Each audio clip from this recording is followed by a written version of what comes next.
Oke, jadi minggu lalu kita udah bahas terkait dengan apa namanya, apa istilahnya itu ya, tentang yang disebut namanya selang peristiwa lah ya. Jadi peristiwa A ke B itu adalah A, di A itu dia dipancarkan foton ya, yang kecepatannya dalam vakum, kelajuannya dalam vakum itu 3,48 meter per sekon gitu ya.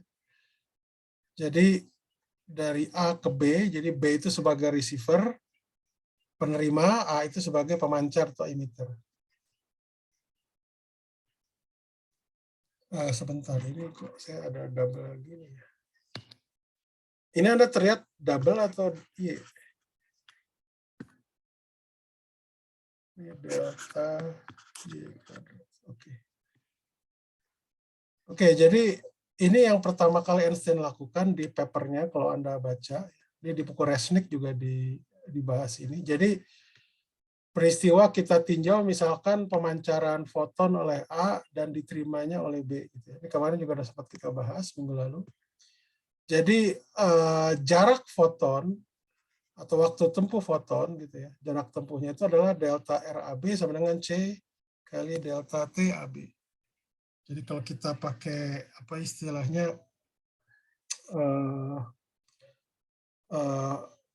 apa jarak pada ruang Euclid gitu ya, ini didapatkan seperti ini, kita udah pernah belajar di tingkat 1 atau SMA gitu ya, maka jarak yang ditempuh cahaya itu adalah delta X kuadrat ditambah delta Y kuadrat ditambah delta Z kuadrat sama dengan C kuadrat delta T kuadrat.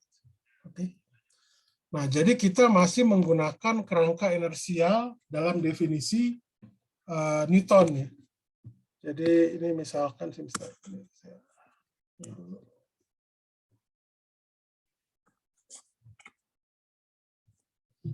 Oke. Nah, jadi ini yang kita sebut namanya interval peristiwa cahaya. Jadi cahaya datang dari A ke B. Nah, jadi misalkan yang bukan prime itu dia dilihat oleh orang yang diam. Kemudian yang pakai prime itu adalah orang yang bergerak lurus beratur atau bergerak dengan kecepatan konstan. Nah, prinsip relativitas khusus yang pertama mengatakan bahwa kerangka inersial itu bersifat ekivalen.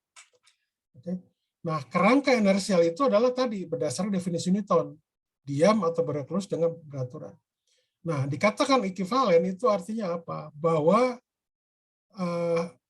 orang yang diam dengan orang yang bergerak dengan kecepatan konstan melihat peristiwa pemancaran cahaya dan penerimaan cahaya itu, intervalnya itu sama, artinya ekivalen dalam artian terdapat sebuah transformasi yang menghubungkan antara keduanya, itu dikatakan ekivalen.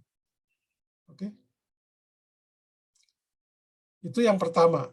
Jadi ada transformasi yang menghubungkan antara dua kerangka tersebut.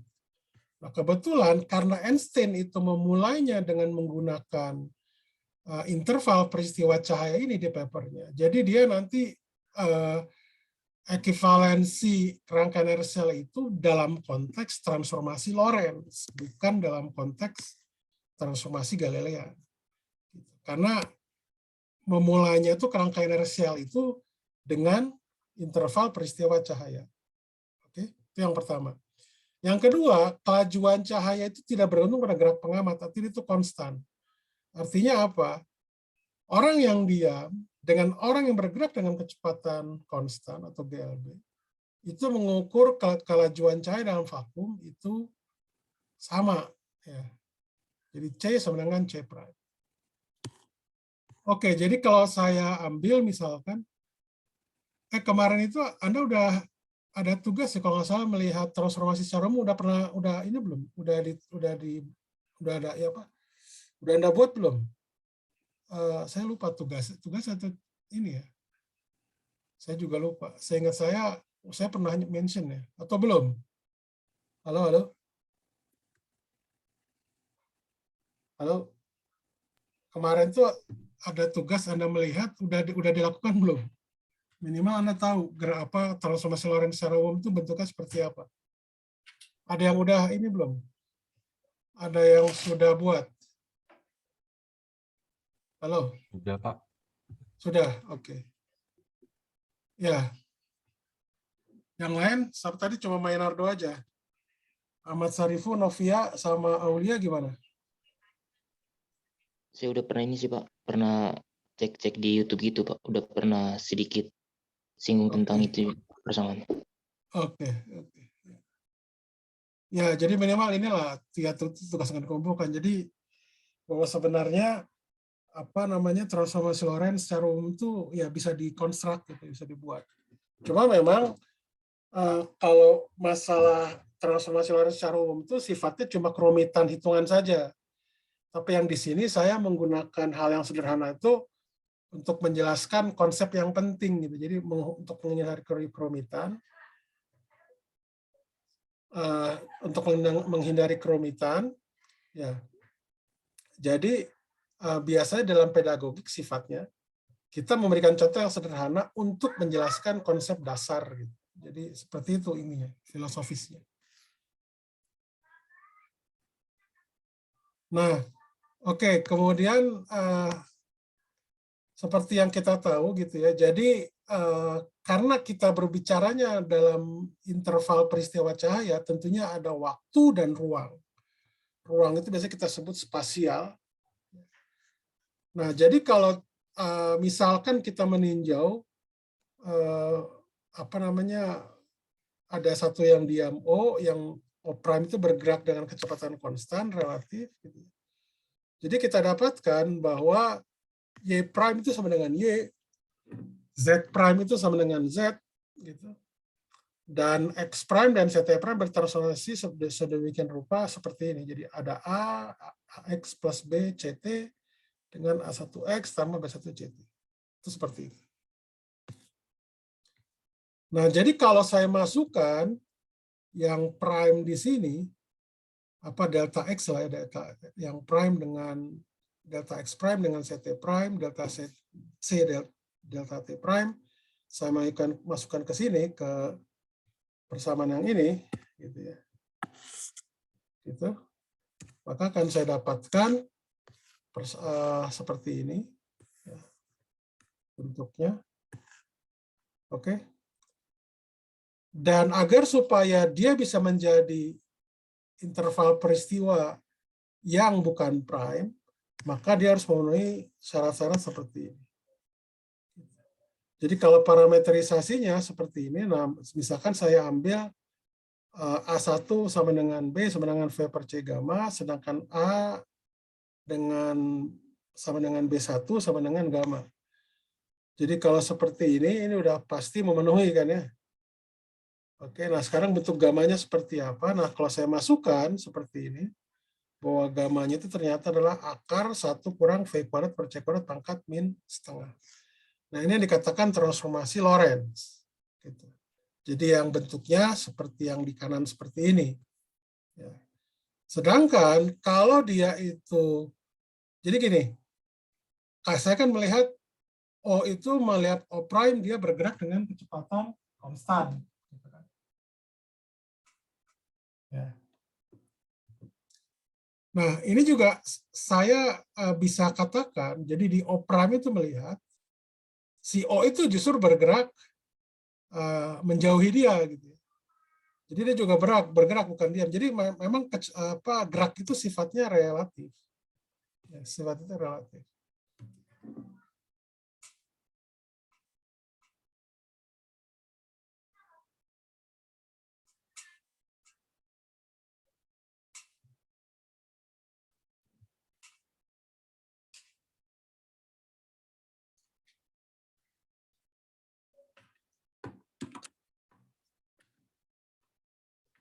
Oke, jadi gerak itu bersifat relatif. Jadi kalau O prime melihat O itu ya dia bergerak menjauhi dia gitu. Jadi artinya saya bisa istilahnya dari prime ke, kalau yang ini yang transformasi atas itu sebutnya transformasi Lorentz. Jadi O melihat O prime bergerak, sedangkan yang di bawah itu kita nyebutnya inverse transformasi Lorentz.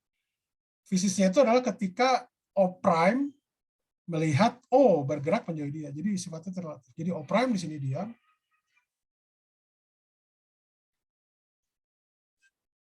Jadi O prime di sini itu sifatnya diam, O itu bergerak. Gitu. Jadi seperti itu. Dan apa namanya, kalau kita lihat dari transformasinya, V itu sendiri besarnya dari mana ke mana, dari min tak hingga sampai plus tak berhingga. Nah, cuma memang kalau kita lihat di sini, seperti ada sebuah wall gitu, wall yang apa, dinding yang sangat tinggi atau pembatas gitu ya. Kalau dilihat dari besarannya, jadi kalau V-nya itu menuju, misalnya gini, aslinya kan dari min tak hingga sampai plus tak hingga, namanya kecepatan gitu ya. Tapi kalau dari sini itu seperti kita ada membatasi, V-nya itu harus lebih kecil dari C supaya gamanya itu real. Nah, jadi apa namanya, dalam relativitas khusus bisa dikatakan kalau dari transformasi Lorentz ya itu mengatakan bahwa yang fisis itu adalah yang V-nya lebih kecil dari C. Yang V sama dengan C ya itu juga fisis tapi itu terkait dengan dunia cahaya. Nah, sedangkan kalau untuk yang apa namanya V itu lebih besar dari C itu dia sifatnya bukan fisis atau tidak fisis atau imajiner. Begitu. Nah, cuma memang di sini kemarin saya juga ada bilang bahwa ada catatan ya. Jadi sebentar akan saya share sesuatu dulu sebentar terkait ini.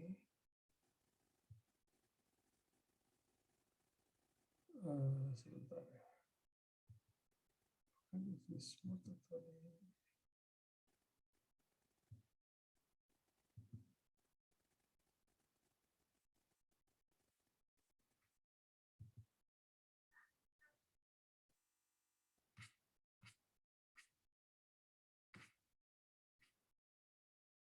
Bukan.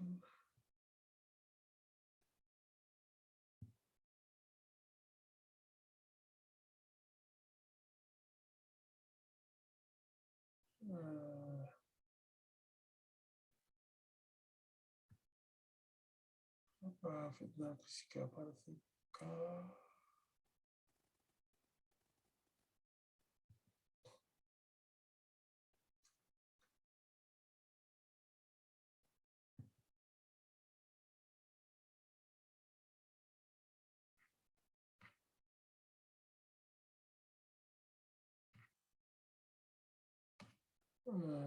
Sebentar ya.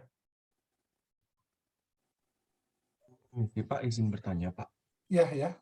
Yang terkait tadi yang transformasi yang sebelumnya, kayaknya ada yang sedikit yang terbalik ya Pak. Yang mana ya? Yang dibentuk X sama dengan itu, yang X yang dinyatakan dalam X aksen dan Y aksen. Yang mana? Ya ini Pak. Yang ini itu Pak yang ada kurung kurawalnya transformasi Lorentz itu. Oh, iya ya. Itu Harusnya kayaknya yang minus buat ya. bukan Pak, maksud saya yang ini Pak. Kalau yang suku yang punyanya X biasa itu yang gamma aja, terus yang buat CT itu V per C gamma Pak. Kalau yang X itu gimana kalau yang X itu? Yang X harusnya gamma aja, terus yang buat CT itu V per C gamma. Sebentar. Oh iya iya ya. Oh ya betul ya betul Anda ya. Terbalik ya, iya ya betul. Sebentar. Jadi kayaknya Oh yang ya, atasnya yang juga X terbalik. prime-nya ya, yang terbalik. CT. Yang ini ya. Iya Pak. Iya itu. Yang CT aksennya juga berarti. Ini adalah ini saya tulis begini aja nih V per C CT gitu. Ya. Oke. Iya. Berarti kalau yang ini sama yang CT aksen. ya. Ini juga berarti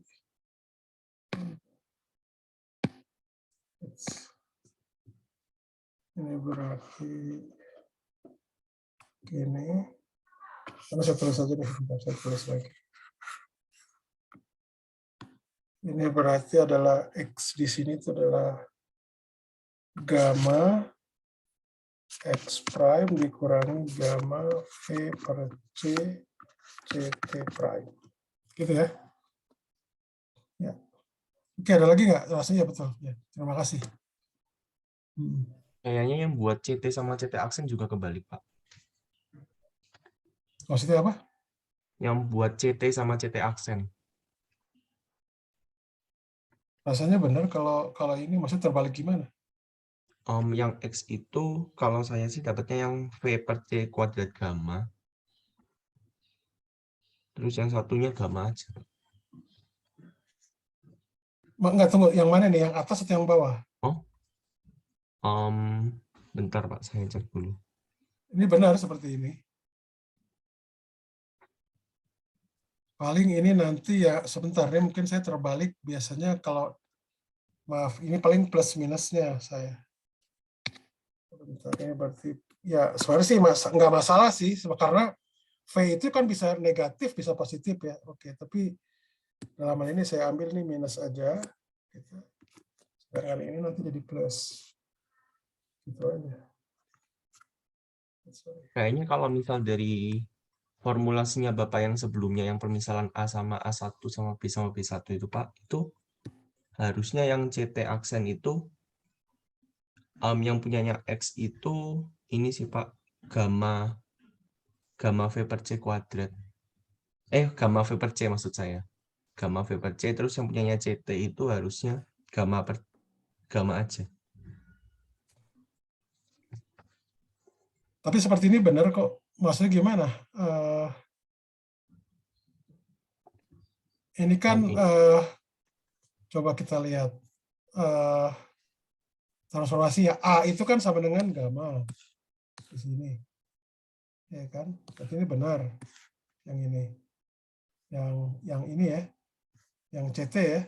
Kita lihat yang CT dulu. Yang X prime, maaf, yang X prime, gamma. Gitu. Nah, ini sebenarnya bisa plus minus sih, tapi ini bisa plus minus ya. Tapi kebetulan ini saya ambil yang di sini misalkan bisa minus lah gitu. Nah, kemudian apalagi B itu adalah ini minus V per C kan, yang di CT ini benar. Kemudian X prime-nya itu adalah bukan X prime. Ya itu yang B-nya kan sama dengan ini. Oke. B-nya minus V per C gamma. Oke, nah sekarang itu yang X prime. Nah, sekarang yang CT prime A1. A1 itu kan sama dengan gamma kan ya? Maaf, A1 itu sama dengan minus V per C gamma. Ini adalah, sebentar. V per C gamma. Sebentar. Oh ya, sorry ya, betul, ini berarti V per C gamma ya, betul. Ini terbulak.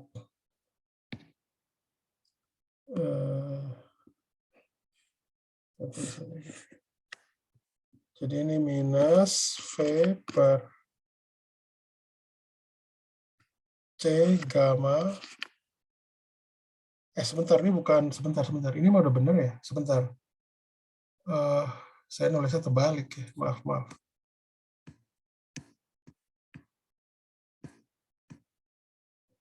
Maaf, yang X prime udah bener kan ya? Yang CT Ya, Pak, maksud saya. yang X kan udah benar, Pak. Ya, X prime udah. Oke, yang CT A1. A1 itu adalah minus V per C, berarti yang A1X ya. Oke. Sebentar. Terbelak saja. Jadi ini adalah minus V per C gamma X ya. Nah, ini ditambah yang B1 itu adalah ini ya, gamma ya. Gamma CT. Oke. Ya, gitu ya. Oke, betul ya hasilnya seperti ini. Oke. Jadi yang berikutnya berarti Ini tinggal dibalik aja berarti.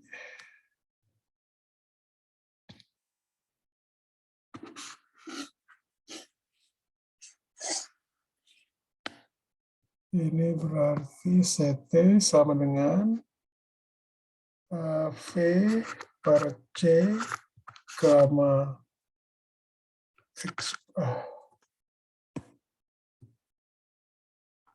X prime gitu ya, ditambah gamma CT prime. Oke, gitu ya. Oke, ya, terima kasih atas koreksinya. Oke, ada lagi nggak yang lain? Ya, terima kasih. Ya. Oke, ada lagi yang lain?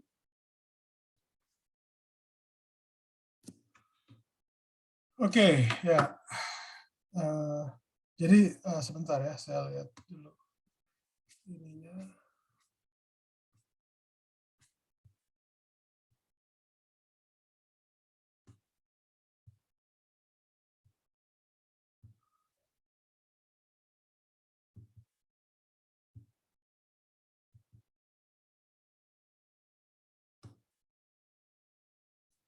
Nah, ini yang tadi saya bilang ya, Lene Howe itu dari Harvard, di profesor. Saya udah pensiun ya, dia tahun 2000-an kalau nggak salah pensiunnya. Nah, dia terkenal ini salah satunya itu adalah dia bisa memperlambat cahaya gitu ya. Jadi tahun 99 itu dalam ultra cold sodium itu sekitar 0,9 mikrokelvin dengan temperatur yang sangat rendah. Jadi cahaya itu bisa diperlambat sampai 28 meter per sekon. Gitu. Dan berhenti untuk 0,001 second. Ini yang dikatakan Bose-Einstein condensation ya. Jadi karena cahaya itu adalah foton, dia bersifat boson, ya, dan dia namanya boson itu bisa menumpuk dalam satu keadaan. Ini dulu saya ngajar particle and cosmology. Sekarang kodenya sama, ya tapi judulnya berbeda. Jadi kurang lebih seperti itu. Dan tentunya hal seperti ini kan bisa dikatakan ya apa istilahnya ya, kelemahan lah ya dari relativitas khusus ya. Itu bahwa relativitas khusus itu tidak bisa menjelaskan ini. Nah tentunya hal seperti ini itu bisa dijelaskan dengan melibatkan teori yang lain. Salah satunya adalah teori medan kuantum ya, plus termodinamika dan mekanika statistik. Ya. Jadi kita tidak bisa membahas fenomena alam itu hanya satu keilmuan saja gitu. Jadi dia banyak hal gitu, harus multidisiplin sifatnya gitu. Baru bisa dijelaskan. Oke.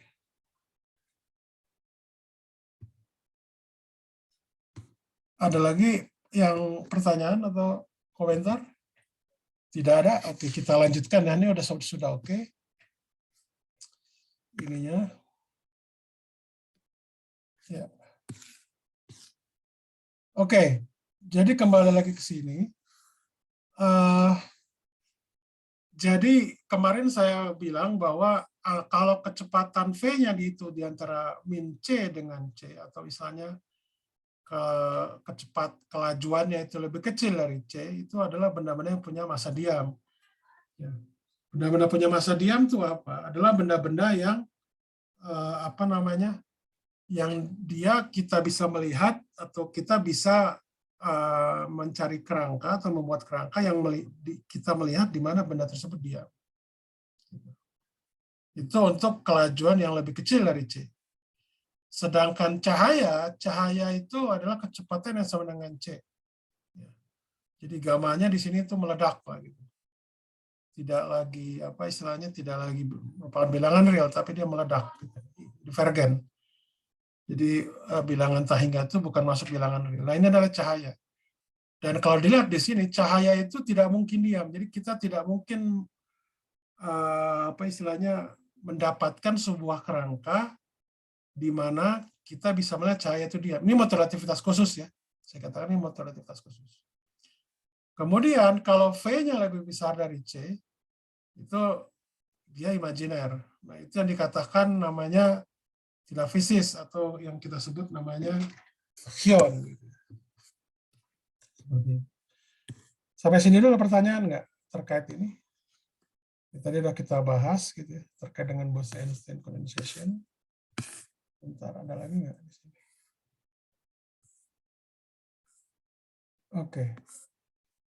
Oke, kita lanjutkan kalau tidak ada pertanyaan. Nah, jadi kalau tadi itu kita menggunakan metode Einstein yang aslinya di paper Annalen Physik. Maaf sebentar. Di paper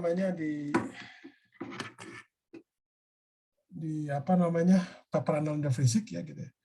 Nah, sekarang kita istilahnya ini kan formalnya. Jadi ini adalah yang disebut nama interval peristiwa dalam ruang waktu Minkowski. Jadi ini dalam ruang waktu Minkowski.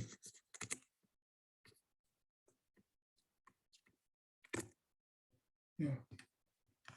Jadi saya ambil interval peristiwa itu disebutnya ya ini konvensinya ya. Minus delta S kuadrat itu sama dengan min C kuadrat plus delta T kuadrat ditambah delta X kuadrat ditambah delta Y kuadrat ditambah delta Z kuadrat. Dan ini sama dengan yang disebut namanya minus C kuadrat delta tau kuadrat. Nah, S itu kita sebut namanya proper length. Proper length atau panjang sebenarnya. Dan S ini hubungan dengan tau itu adalah C kali tau, di mana tau itu sendiri itu adalah di mana tau itu sendiri disebut namanya proper time atau waktu sebenarnya. Nah, jadi yang tadi kita bahas itu adalah secara khusus untuk yang delta S kuadratnya sama dengan 0, yaitu interval peristiwa cahaya ya, cahaya dari A ke B dipancarkan. Dan ini adalah kecepatannya V sama dengan C.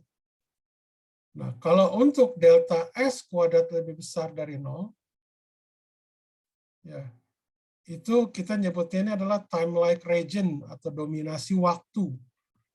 Dan ini bersifat fisis gitu ya. Artinya bersifat fisis itu adalah dia berlaku kausalitas. Kausalitas itu apa? Kausalitas itu yang sebab mendahului akibat. Jadi sebab itu misalkan karena Anda ikut SBMPTN, Anda bisa masuk ITB. Atau katakanlah Anda bisa lulus, Anda bisa masuk SMA karena lulus SMP. Anda bisa masuk SMP karena lulus SD, dan seterusnya. Jadi itu ada sebabnya. Dan sifatnya sebab itu selalu mendahului akibat. Jadi ada sebab, akibat. Nah, kalau di light cone atau daerah cahaya itu juga bisa berlaku kausalitas, tapi bisa juga tidak. Jadi memang ini agak aneh. Nah, apalagi kalau V-nya itu lebih besar dari C. Ya. Kalau lebih besar dari C, dia tidak ada kausalitas, artinya sebab juga bisa mendahului akibat itu bisa mendahului sebab. Jadi agak aneh memang sifatnya. Jadi ini dominasi ruang. Kalau sebab mendahului akibat itu adalah kausalitas. Kalau akibat mendahului sebab ya itu bukan kausalitas, jadi terbalik. Jadi space-like ini adalah ruang-ruang di mana tadi partikel yang kecepatannya lebih besar dari cahaya, gitu ya. Dan dia tidak ada kausalitas di sana. Atau space-like itu juga bisa kita melihat dua peristiwa yang tidak ada hubungannya, gitu. Yang istilahnya jaka sembung lah, istilahnya nggak nyambung. Gitu. Seperti itu. Oke. Jadi apa maksudnya kausalitas? Jadi kausalitas itu kita mengambil T di sini adalah elemen dari bilangan real gitu ya. Kalau T-nya lebih kecil dari 0, itu disebut masa lampau. Ketika T sama dengan 0 itu adalah masa sekarang. Ketika T lebih besar dari 0, itu kita nyebutnya masa depan. Gitu ya. Jadi kalau T-nya itu bilangan real. Tapi kalau dia itu, misalkan T-nya itu adalah sebuah lingkaran itu kan berarti dia tidak, apa istilahnya, dia real tapi dia sifatnya kan tertutup ya. Makanya kalau T-nya dia itu bilangan kalau dia itu bilangan real, dia berlaku kausalitas. Tapi kalau waktunya itu merupakan elemen dari sebuah lingkaran, itu dia tidak kausalitas. Jadi kita nyebutnya namanya CTC, closed time-like curve namanya. CTC itu. Jadi dia sifatnya non kausal. Nah, tentunya yang CTC ini tidak fisis gitu ya. Karena awalnya misalnya pada T sama dengan 0, kita berjalan, waktu itu berjalan tiba-tiba balik lagi gitu ya. Jadi itu tidak fisis karena memang tidak terlihat di keseharian gitu ya. Tapi di teori relativitas khusus, relativitas umum, kalau kita meninjau secara umum ya. Jadi bukan relativitas khusus tapi relativitas umum terkait dengan interaksi gravitasi. Artinya kita tidak membedakan antara kerangka non inersial dengan inersial. Jadi, persamaan energi itu ternyata bisa memungkinkan adanya CTC gitu ya. Yang kita sebut namanya solusi Gödel. Jadi solusi Gödel ini ya semua solusi aja gitu ya. Misalnya orang dulu beranggapan bahwa persamaan Einstein itu memenuhi kausalitas, ternyata tidak. Gödel itu bisa mendapatkan solusi yang dia ada CTC gitu ya. Yang closed time-like curve. Nah, itu jadi artinya bahwa persamaan gravitasi Einstein itu tidak menjamin bahwa solusinya itu bersifat kausal. Jadi dia ada yang sifatnya non kausal. Dan juga kausal ini juga terkait dengan conjecture ya, conjecture delta S di sini bukan S yang ini delta S besar ya, itu adalah entropi ya. Jadi entropi di alam ini dia bersifat dia positif, artinya tidak ada proses yang reversible. Artinya memang waktu itu selalu menuju arah ke masa depan, tidak pernah kembali lagi ke lampau. Itu conjecture, tapi memang ini namanya conjecture ini ya tebakan gitu ya. Belum ada bukti secara rigoros, secara detail gitu, secara matematik. Jadi yang paling benar proses reversible itu adalah begini. Ketika Anda misalkan sekarang nih ya, usia misalkan berapa, 17 tahun atau 18 tahun, kan remaja. Ketika berjalannya waktu, tiba-tiba Anda lama-lama nanti menjadi bayi. Gitu. Menjadi kecil gitu ya. Terus, itu tadi, menjadi masuk lagi dalam rahim gitu ya. Dan dari ada menjadi tiada. Kemudian jadi tiada lagi. Gitu.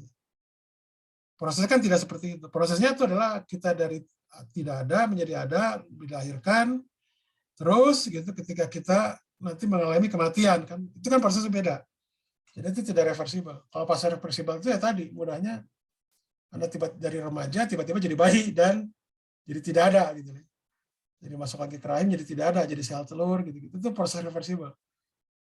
Nah kalau itu terjadi ya apa istilahnya ya mungkin bukan dunia kita gitu. Kalau dunia kita adalah proses kausalitas, jadi tidak ada kita tiba-tiba seiring dengan berjalannya waktu kita tiba-tiba jadi bayi lagi atau jadi ovum lagi gitu, tidak. Prosesnya tidak seperti itu. Oke, sampai sini dulu. Ada komentar atau pertanyaan nggak terkait ini?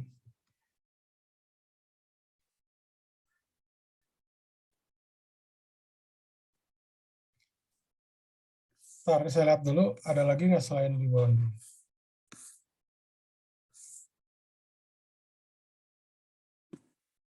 Oke. Izin bertanya, Pak. Ya, silakan. Saya masih bingung, Pak, yang perbedaan antara delta R sama delta S tadi, Pak. Delta R dengan delta S. Yang ini maksudnya? Ya, Pak. Kalau delta S di sini S kecil ya, bukan S besar ya. Ya, kalau Pak. yang tadi itu entropi. Kalau delta S di sini itu ada yang disebut namanya, kalau delta R ini definisinya ini aja. Jadi sebentar. Maaf.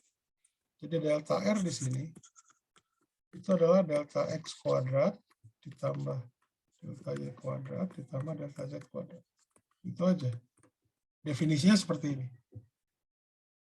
Aduh.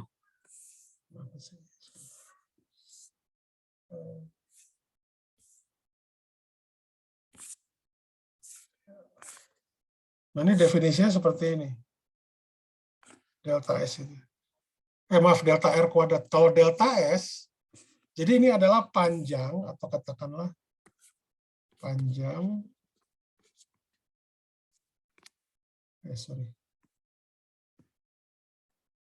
panjang di R3. Nah, kalau delta S kuadrat, istilahnya itu dalam tanda kutip ya, panjang dalam tanda kutip. Maksudnya istilahnya namanya sebenarnya bukan panjang, tapi interval peristiwa.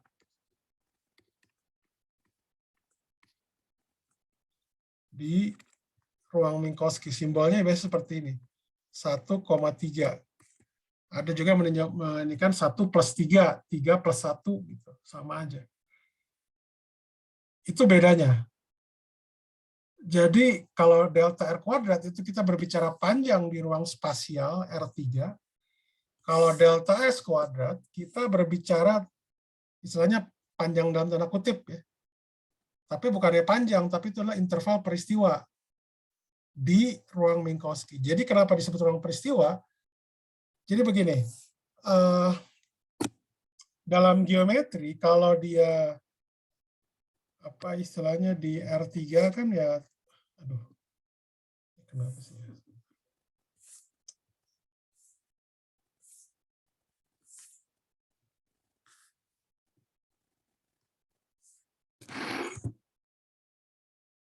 Tadi saya tulis di mana ya? Belum ada ya.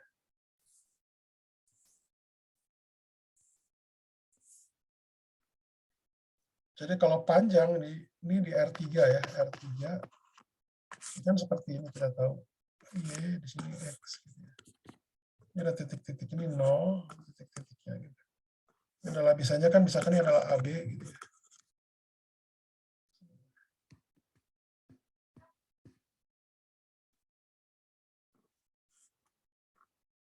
Ini adalah A, di sini B gitu. Nah, ya titik-titiknya itu menunjukkan posisi benda di mana. Di A, kemudian dia berjalan ke B. Berapa jauhnya? Ini panjangnya. Misalkan ya tadi delta R gitu ya. Itu terkait dengan panjang. Tapi kalau di R katakanlah 1,3.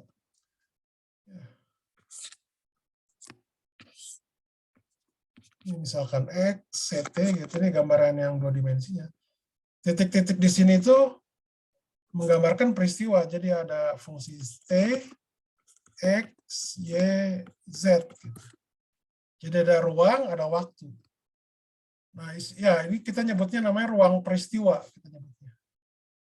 Ini adalah peristiwa.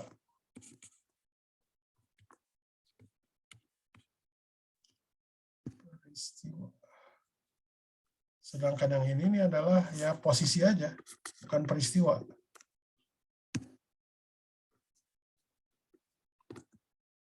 Jadi kalau peristiwa itu misalkan peristiwa kriminal ya, kalau Anda suka nonton di RCTI gitu ya. Buser misalkan, kalau saya kadang nonton gitu dulu, tapi sekarang sudah karena udah tidak ada lagi kan.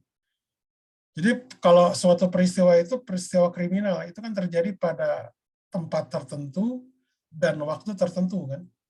Jadi ada waktunya kapan dan di mana, itu ruang.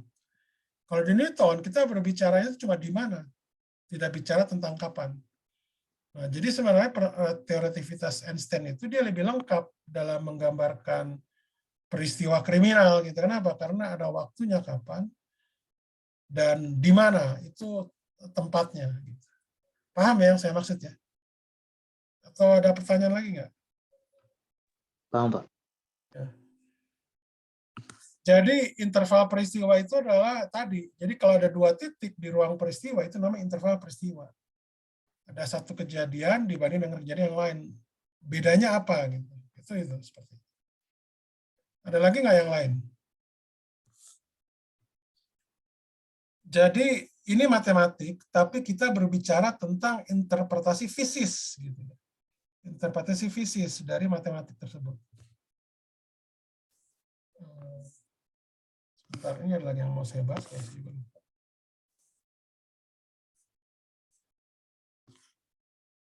Oke, mungkin sebentar saya cari yang lain lagi. Tanya, Pak. Ya, silakan. Sebenarnya kita mendefinisikan yang tadi ada 3 yang kayak light sama space light sama time light itu kayak untuk apa ya, Pak? Kayak misalnya 3 hal tersebut itu dibedakan itu untuk apa gitu? Ya, jadi gini, kenapa hal ini dibedakan? Karena pendefinisian istilahnya panjang atau dalam tanda kutip ya, istilahnya apa ya? Kita nyebutnya apa ya? Kalau bahasa formal sih kita nyebutnya nama metrik atau ukuran. Jadi kita berbicara ukuran di R3 itu kan terkait dengan panjang ya. Tapi kalau kita berbicara tentang ukuran di ruang waktu Minkowski itu adalah interval peristiwa. Nah, karena interval peristiwa ini kan ada beda tanda nih antara yang ruang dengan yang waktu. Makanya dia ada kemungkinan 3 di ruang Minkowski itu daerahnya ya, daerahnya. Jadi ada yang time-like atau yang V-nya yang delta S kuadratnya lebih besar dari 0. Kemudian ada yang delta S kuadrat sama dengan 0 yang kita sebut namanya light cone atau null cone yang daerahnya itu yang V sama dengan C. Ada yang delta S kuadratnya lebih kecil dari 0. Itu yang disebut namanya dominan ruang, gitu, dominasi ruang. Jadi ini tidak fisis. Kenapa tidak fisis? Karena sampai saat ini kita belum pernah menemukan partikel yang kecepatannya lebih dari C. Kalau kecepatan sama dengan C ada cahaya. Atau partikel-partikel lain lah itu sudah ada cahaya misalkan. Kalau yang lebih kecil dari C ya banyak kan. Termasuk kita-kita ini kan pasti lebih kecil dari C. Masalahnya itu aja. Jadi apa istilahnya kenapa dibagi seperti ini? Karena memang ada tanda minus di sini. Ada tanda minus di waktunya. Kalau yang di R3 itu kan tidak ada tanda minus, semuanya plus. Jadi dijamin ukuran di R3, yang namanya ukuran di R3, itu kan bisa kita interpretasikan ukuran itu adalah panjang di R3, itu pasti positif atau 0. Ketika sama dengan 0, berarti delta X sama dengan 0, delta Y sama dengan 0, delta Z sama dengan 0. Artinya kita membahas titik yang sama. Tapi kalau di ruang Minkowski, delta S sama dengan 0 itu belum tentu delta T sama dengan 0. Atau delta X sama dengan 0, itu bisa jadi dia tidak 0, tapi delta S sama dengan 0. Jadi memang agak aneh gitu di ruang waktu Minkowski. Dan memang orang matematik sebelum lahirnya relativitas khusus atau relativitas gitu ya, itu memang banyak meninjaunya itu metrik-metrik atau ukuran-ukuran. Jadi dia banyak orang matematik itu mempelajari apa istilahnya geometri ruang yang ukurannya itu dia positif gitu ya. Karena ya mengambil analogi di R3 itu positif, ya fisisnya itu adalah positif. Tapi dengan munculnya relativitas, orang jadi istilahnya banyak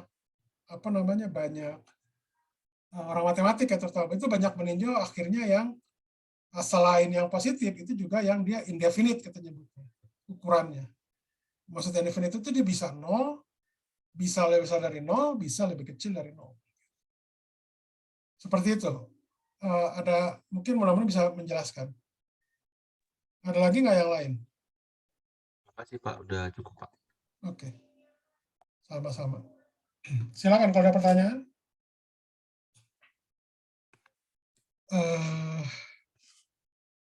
Oke. Saya coba ini yang lain ya. Bentar.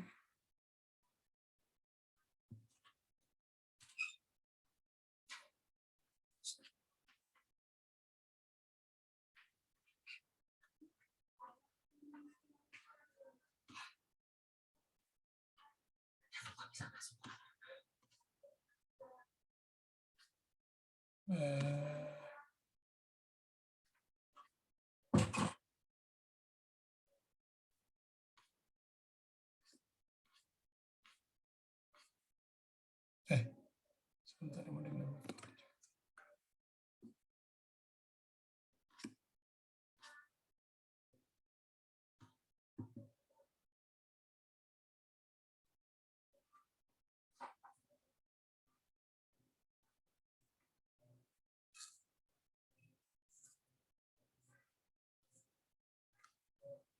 Sebentar ya. Sebentar ya, saya mau ke belakang dulu sebentar ya.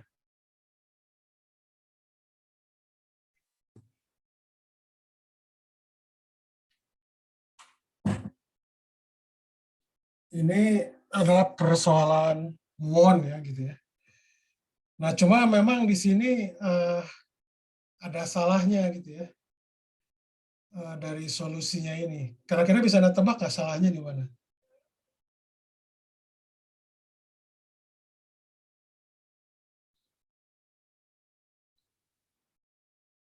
Kira-kira bisa Anda tebak nggak salahnya di mana? Di solusinya ini.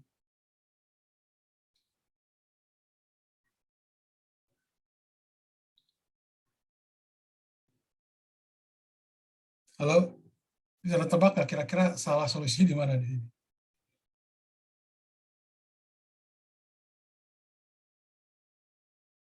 Yang solusinya ya, bukan soalnya yang salah.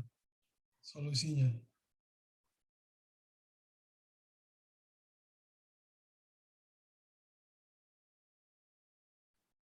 Kira-kira di mana? Ada kesalahan pengerjaan di situ. Ini udah terlihat kan ininya ya, bukunya, buku keren ini. Halo? Sudah terlihat belum? Lihat, Pak. Sudah, Pak. Oke.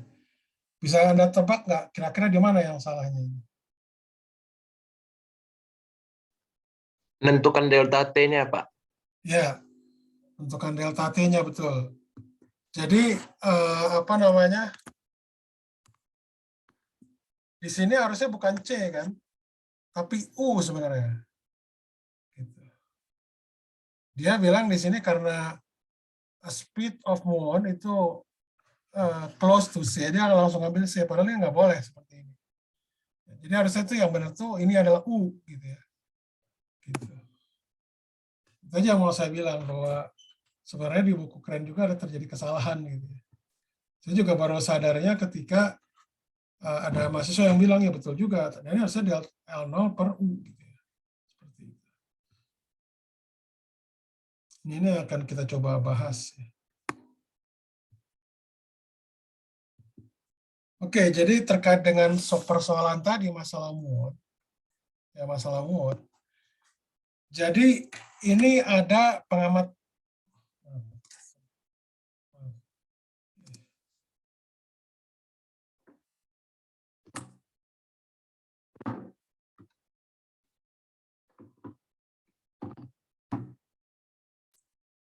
Oke, ini sudah terlihat? Halo? Udah, Pak. Sudah, Pak. Oke. Jadi ini terkait dengan peluruhan muon. Ya, muon itu adalah partikel muon kosmis sebenarnya. Jadi muon itu adalah partikel yang sekelas dengan elektron, sekelas ya, disebutkan namanya lepton. Nah, muon ini dia negatif, gitu ya. Muatannya sama dengan elektron, tapi masanya itu 200 kali masa elektron. Jadi termasuk partikel yang berat lah gitu ya. Tapi di bawah proton, ya sedang lah, sedang, ukurannya sedang. Gitu. Nah, biasanya awal-awal percobaan relativitas itu, untuk uji cobanya, itu biasanya menggunakan muon dari kosmis. Jadi muon dari kosmis itu, muon ini nih berasal ada dari matahari atau bintang supernova gitu ya, yang dia apa namanya meledak gitu ya, dia memancarkan partikel elementer gitu ya, karena cepat energinya sangat besar sehingga kecepatannya itu sangat tinggi lah gitu. Ya, jadi nah muon di sini walaupun dia itu sekelas dengan elektron, tapi dia punya nilai punya umur, atau artinya bahwa punya umur. Di situ namanya waktu paruh ya kita nyebutnya. Waktu decay sebenarnya. Waktu decay itu waktu berubah lah, kita sebenarnya bukan waktu paruh ya. Waktu berubah kita nyebutnya. Delta T0 kita nyebutnya. Nah, delta T0 itu diukur 2,2 kali 10⁻⁶ detik. Cepat sekali kan, mikrosekon gitu ya. Istilahnya mungkin kalau teknologinya tuh, kalau dulu kita nyebutnya mata berkedip gitu, kalau sekarang tuh mata berkedip tuh ada yang lebih cepat lagi gitu ya, seperti itu. Bentar, ini saya perbaiki dulu simbolnya. Ini adalah delta T0. Oke. Jadi ini adalah usia paruhnya, usia sebenarnya lah, waktu usia. Jadi ya dia meluruh, jadi meluruh itu jadi elektron lah dengan neutrino muon ini. Nah, jadi orang menemukan begini, ternyata kok muon itu bisa diamati di stratosfer gitu. Padahal kok dari waktu peluruhannya, waktu usianya itu sekitar 2,2 kali 10⁻⁶. Dan kalau dia itu kecepatannya sangat tinggi, kok bisa ada apa istilahnya lebih panjang waktunya gitu, harusnya. Gitu ya. Jadi delta T0 di sini adalah waktu sebenarnya atau waktu usia dari muon yang diukur oleh B. B itu adalah kerangka yang bergerak dengan kecepatan yang sama dengan muon. Atau kita tinjau yaitu muon itu sendiri. Oke? Nah, L0 di sini itu adalah panjang sebenarnya yang diamati oleh pengamat yang diam di bumi. Oke? Sampai sini dulu ada pertanyaan nggak?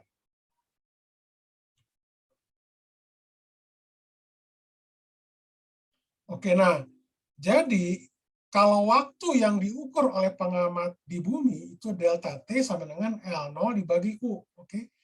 Dan ini adalah waktu yang diukur oleh pengamat di bumi, tapi di muon ini di kerangka B, di orang pengamat B, ini bukan waktu sebenarnya. Jadi waktu sebenarnya itu adalah delta T0. Paham ya ini ya? Atau ada pertanyaan nggak?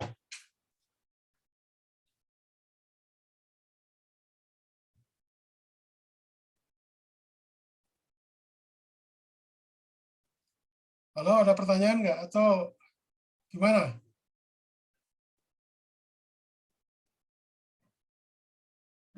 Ada pertanyaan? Bisa memastikan, Pak. Ya? Berarti ini karena si waktunya itu kan diukurnya bukan waktu yang sebenarnya, itu soalnya nanti karena dia geraknya di kecepatan cahaya, berarti interval waktunya bakal membesar gitu ya, Pak? Ya, jadi delta T itu adalah waktu yang saya ukur, yang maksudnya pengamat yang diam. Sedangkan delta T0 itu adalah waktu yang diukur oleh pengamat yang bergerak dengan kelajuan sama dengan muon. Itu waktu sebenarnya. Jadi kalau pengamat B, itu melihat muon itu memang waktu paruhnya sekian, 2,2 kali 10⁻⁶ detik. Tapi kalau yang di A, yang diam terhadap bumi, artinya melihat muon itu bergerak, itu yang diukurnya bukan waktu sebenarnya. Jadi seperti itu melihatnya. Oke, nah sekarang kalau saya masukkan delta T sama dengan L0, L0 itu tadi di di buku itu tadi dapatnya berapa L0-nya? 100 km ya kalau salah ya? Iya, Pak, 100 km, Pak. Ya, L0-nya di sini, sorry, bentar.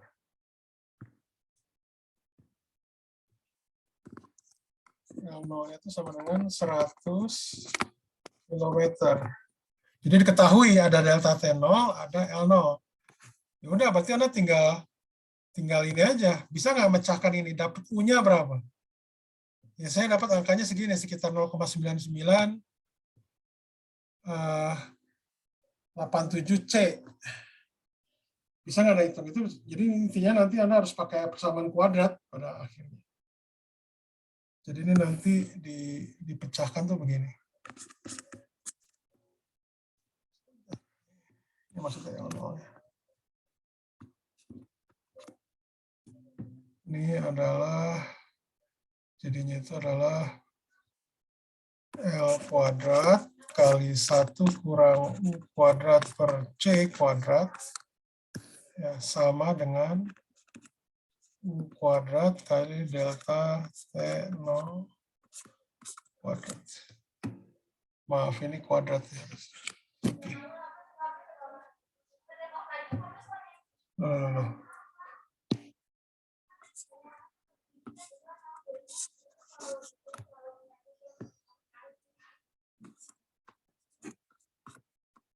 Aduh. Tanya Pak, Ya, ini kan tadi kita untuk menentukan si U-nya kan pakai pendekatan yang pengamati bumi itu mengamati bahwa waktunya yang berbeda. Kalau misal kita mau pakai acuan, kalau kita ninjaunya pakai muon sendiri, terus kita pakai yang konsep yang itu Pak, yang kontraksi panjang itu apakah sama aja ya Pak? ya sama aja. Bentar. Saya mau ini dulu. Apa namanya? Anda bisa ngitung ya ini ya. Jadi nanti ini kan persamaan kuadrat. Nanti mencari U-nya tuh tinggal pakai rumus ABC kan ya. Nanti didapatkan seperti ini. Gitu, oke? Misalkan kontraksi panjang nanti dulu, nanti akan kita bahas. Ya.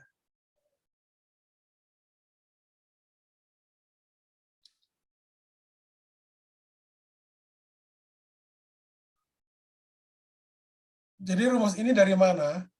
Jadi rumus ini tuh adalah kalau dari interval peristiwa Anda lihat, sebentar.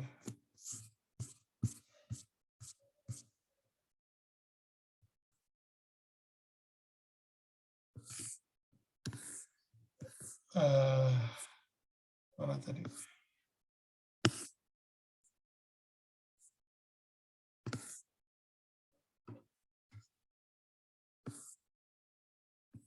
Oke. Jadi sebenarnya melihatnya itu begini. Kalau dari sini, dari apa namanya interval peristiwa yang satu ya. Jadi ini saya copy dulu. Ntar ini saya copy gimana?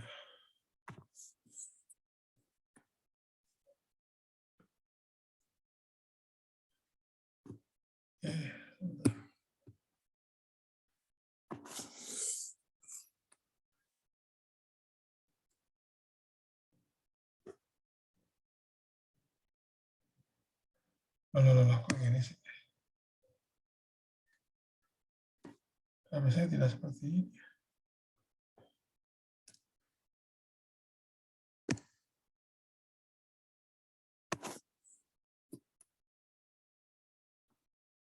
Oh, ini seperti ini.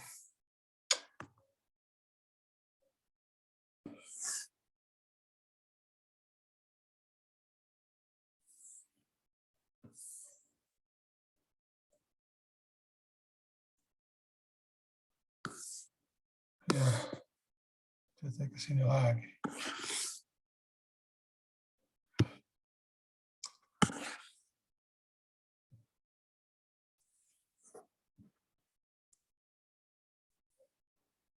Oke, nah dari sini, ya ini kan tadi saya bilang adalah delta R kuadrat. Gitu ya. Jadi kalau kita sebut V, kecepatan itu adalah besar dari V, itu di mana V itu sendiri itu adalah dx dt, dy dt, dz dt gitu ya. Oke, nah jadi ini tidak lain adalah jadi minusnya saya hilangin. Jadi langsungnya saya dapatkan ini adalah C kuadrat, C C kuadrat kali delta T kuadrat dikurang V kuadrat kali delta T kuadrat sama dengan C kuadrat kali delta tau kuadrat. Atau katakanlah saya langsung tulis delta T0 ya.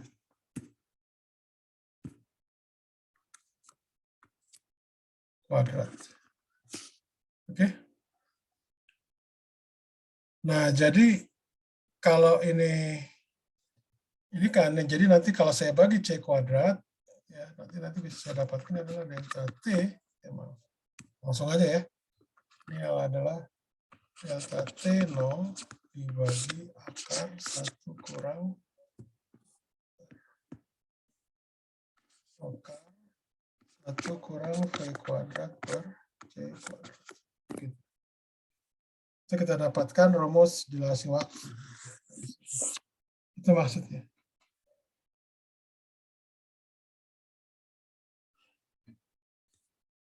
Oke, ada pertanyaan nggak? Pertanyaan? Pertanyaan?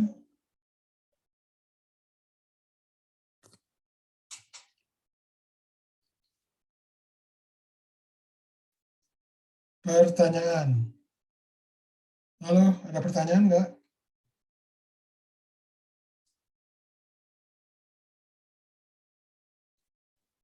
Dari saya aman, Pak. Aman. Yang lain gimana? Saya juga, Pak. Oke. Oke, sebentar kalau kayak gitu. Kita baru bahas tentang apa? Jadi akibat dari prinsip relativitas khusus ya. Sebentar, saya absen.